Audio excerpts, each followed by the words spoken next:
Wuthering Waves is a gacha game, and today I discovered it is in more ways than one true to its name. That's right, as the title suggests, there's in fact a PT system not just in the rate-up banners, but within the echoes itself. In this video, I will break down how this changed my echo farming life and could potentially change yours too.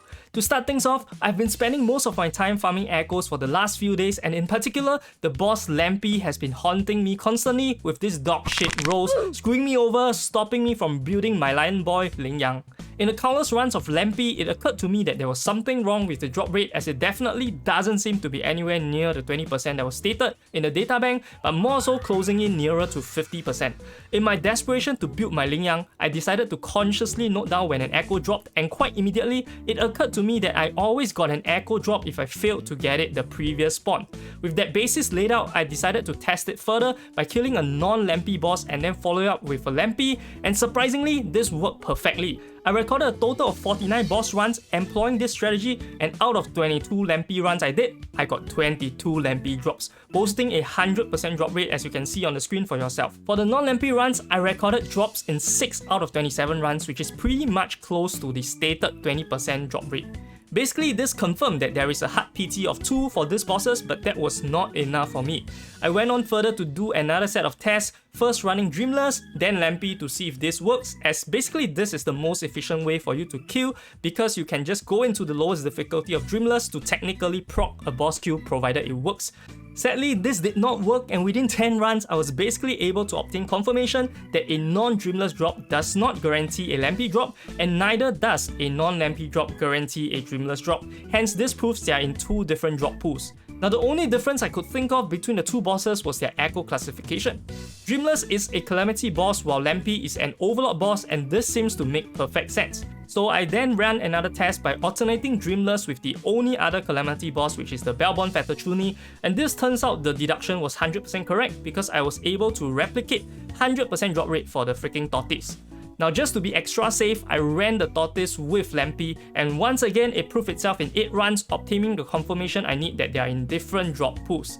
Now basically, with this now confirmed, you could technically min-max by choosing a main boss echo you want to target and a secondary boss echo to proc the PT. Anytime the secondary target fails to drop an echo, that's your signal to go to the boss you want to farm and get that echo PT drop. If the secondary target drops an echo, pick a third random boss to farm and hopes it doesn't drop the echo before going back to your main target to collect your guaranteed echo drop. Using this method, I farmed 22 Lampys in just 1 hour, although the rarity of the echo drop is still 50% gold only, so this will get even better with data bank level 19 unlocked. At this point, any sane person will be extremely happy with this discovery, and trying to spend any more time digging through this rabbit hole is absolutely foolish. 90 runs later, I discovered that not only does the boss echoes have this PT system, the 3-cost echoes also conveniently possesses this trait to make it exploitable, except it is not as easy as it seems.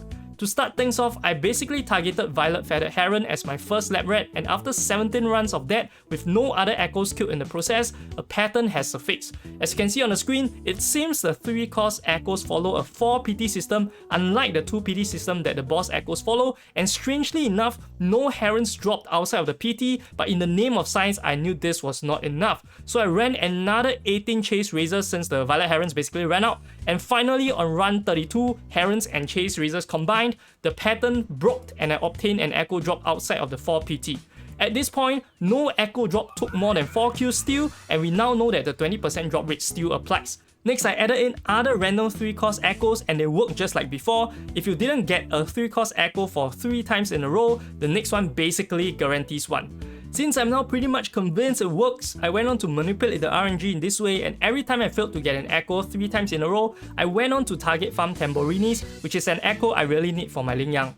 This worked flawlessly, as you can see for yourself. I racked in 7 out of 7 100% drop rate for this Tamborinis using this method. I then changed target to Flotties as my Tamborinis ran out, and once again, 3 out of 3 100% drop rate for the Flotties as well.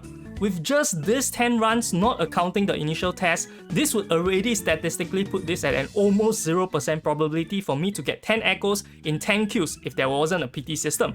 I then added in some sprinkle tests since I'm already so deep down this rabbit hole anyways, which included farming 1-cost echoes to see if they share the same pool as the 3-cost ones, and unsurprisingly they don't. Along the way, I also chanced upon these exploration challenges where they spawn 3-cost echoes, and once again they do not count towards the 4 PT. With all of this in mind, provided they don't patch it, if you are looking to make full use of this, which I really do not recommend speaking from personal experience, you can target some random 3-cost echoes you don't care about, farm them until you rack up 3 kills without any echo drops in between, then proceed to farm whatever you need, simple as that.